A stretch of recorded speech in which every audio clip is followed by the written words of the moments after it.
I'm Erika, Erika Eichenseer, and we are sitting in my home in Regensburg, that is Bavaria, Germany.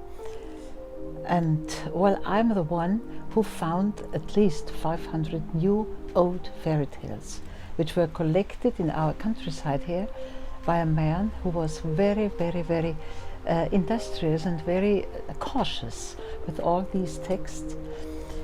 And this man was called Franz Xaver von Schönwerth.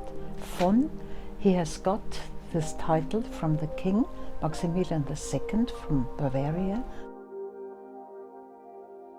I was a teacher and I loved to play theater, but I didn't want to buy some little book and say, now you learn it by heart and then we play it. I wanted to transform regional texts into drama and with the children together, and then they played it.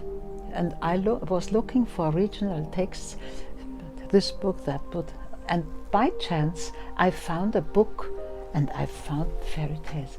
Is that possible? I don't know these stories, and they are so good, so long and big and wonderful. Everything was packed together in these books. He told about wedding customs, about funeral customs, about weather, about devil and God and everything. You can find everything, but in a deepness you cannot imagine. A friend of ours who was a reporter, and she once said when we just met by chance, do you want me to write an article into The Guardian? I didn't even know what The Guardian is, so well, why not? Vicky Sussens, she wrote this article and it came in The Guardian, and there was a rush all over the world. They came to me and telephoned and mails and telephones and so on, and big interest. My name is Leo Kuelbs, and I conceptualized, initiated, and curated / co-curated the Digital Fairy Tales Project. We started doing the Digital Fairy Tales Project in 2015 after I read an article in The Guardian online newspaper about a woman named Erika Eichenseer, who is a teacher and a historian from Regensburg. Sandra Ratkovic, the artist, and I were working together at the time, and Sandra connected us to Erika, and then through that we began the Fairy Tale Project. I was always curious for new things, and I know that fairy tales are good for each kind of showing them.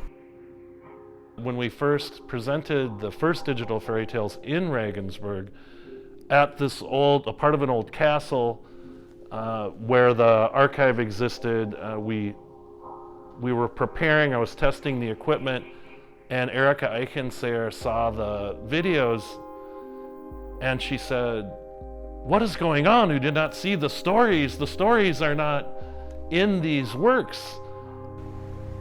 What was your reaction when you saw the first?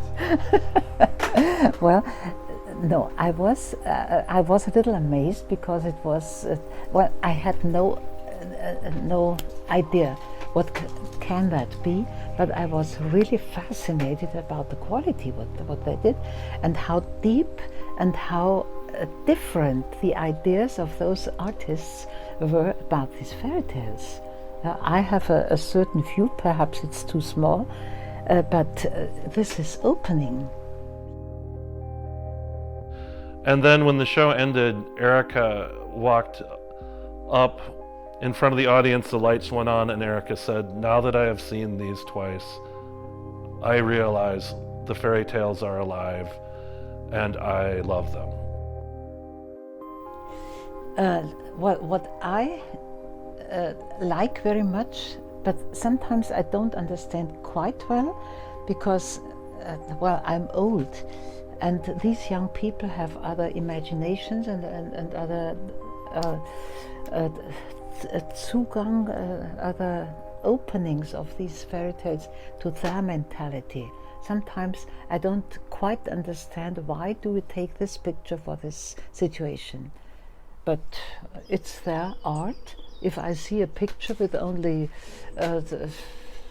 lines and dots, I don't understand it too. My name is Thomas D. Rotenberg.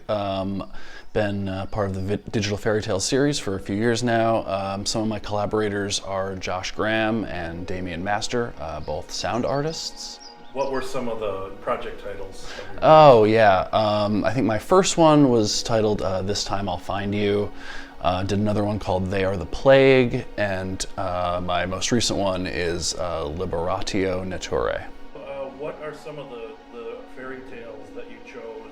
Why did you choose them, and how did they inspire you? I always found myself drawn to ones that I could see, you know, ways to reinterpret through a modern lens. A lot of them kind of dealt with old gender stereotypes, and so I would see that and kind of think of ways to kind of turn it on its head, kind of reimagining them in a more modern setting. A lot of my work is very sci-fi inspired, so I try to look at everything through a science fictional lens.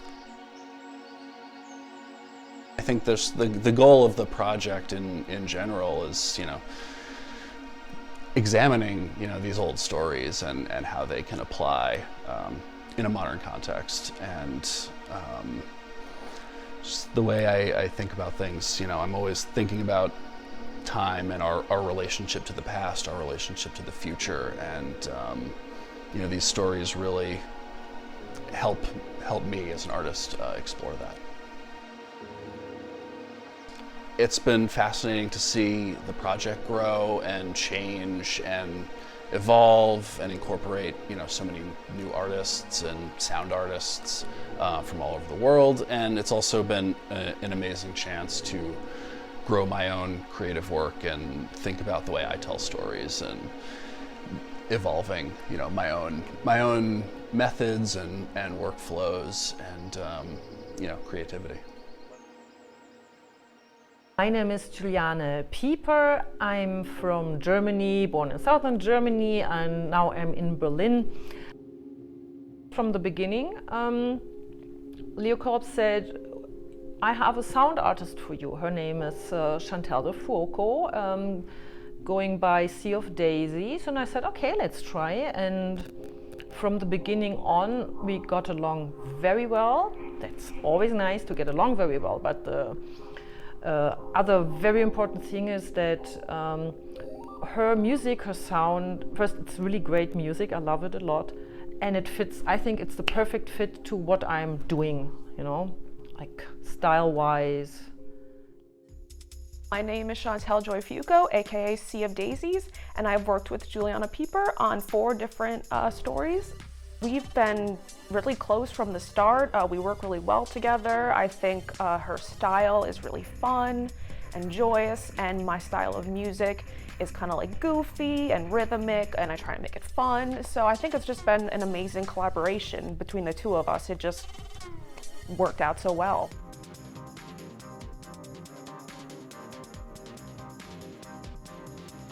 These were fairy tales about cats by Xaver von Schönwert. And I didn't pick exactly one fairy tale, but chose to find moments in all of those fairy tales and did this cat video. And I called it Catman and Cat as Babe, like from Bad as Babe. I tried to be funny, and I made a very, like, poppy, do you say poppy when it's like very, like, very bright colors, very crazy cats doing very crazy things, and but also representing characteristics of cats that are not that, normally the cat is the elegant, secret creature, and in that video it still is, but there's much more to it. So I made a lot of, I didn't make fun of that, but I tried to be a little witty about this. When you pick up a book from the old times. You have certain images in a certain style. They look like fairy tales. And now we are, as artists, we have the opportunity to find other images, because there's no art director who says, oh, I think it has to look like this or like that. So this is interesting to find something completely new. And that's when you look at the videos now. I mean, I have my certain style, but the others have theirs. It's maybe they pick the same fairy tale, but it's everybody tells it in a different way, and it's very interesting. And it makes them, gives them life back, like the stories. My name is Alexis Karl, and I co-directed Death and the Butcher with Adam Torkel. I am the skin that he sheds.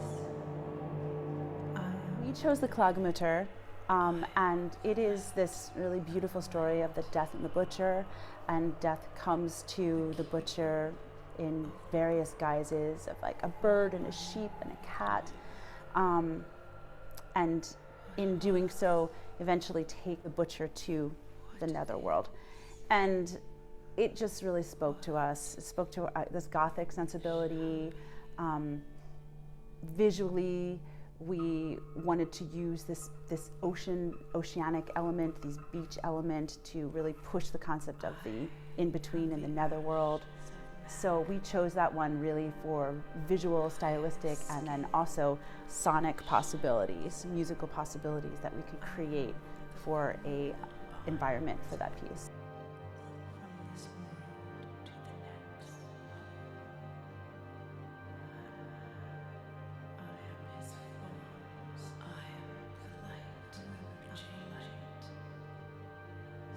Digital fairy tales as an overarching concept is pretty brilliant, because you're taking fairy tales that are archaic and of various cultural histories, and you are modernizing them. And for me and Adam, my co-director, the excitement of it was how can we somehow bridge that element of archaic with the element of contemporary? How can we really bring that about? And by filming the way we particularly filmed in the location we chose, which was a frozen beach at 4 and 5 o'clock in the morning in New York City, we wanted to actually come up with the timelessness, this concept of the in-between. So for us, the fairy tales themselves, having, been around for centuries, really. I mean, this one particularly, 1800s, we get to have it now, we get to revitalize it. But as I said, to kind of keep it in this liminal space, this place that is it's not just archaic, it's not only archaic imagery or sound, and it's not also purely contemporary. It's somewhere in between. And for us, that was really the excitement of working with that overarching theme of digital fairy tales. Digitizing it in a modern context, but protecting the ancient, the old.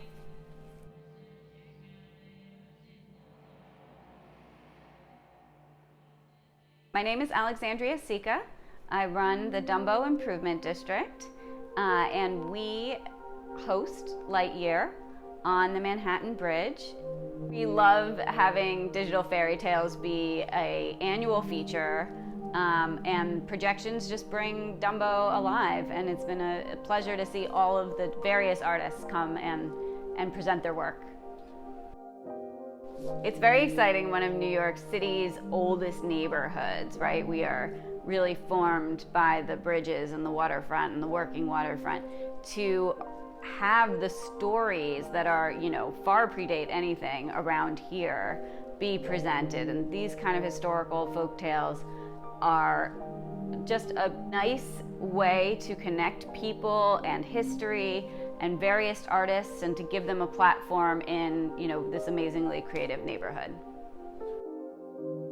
Digital fairy tales is definitely one of the annual highlights of the projections that we have in Dumbo over the year. And the crowd that comes out for that particular light year is always just enthusiastic, such a diverse, great, eclectic mix of artists and, you know, and really folklore lovers. So it's a wonderful mix and a great opportunity.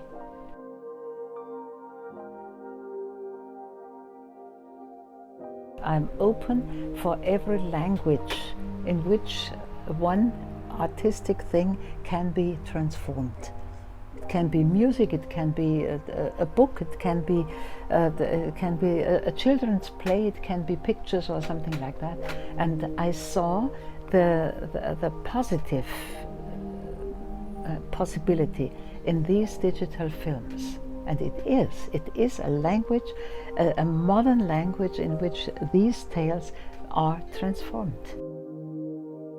And perhaps this is the time to say to you personally, thank you, to find me and to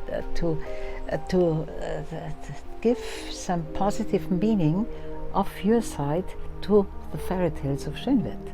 Yeah? This has a potential to be broadened and to be shown in different ways of art.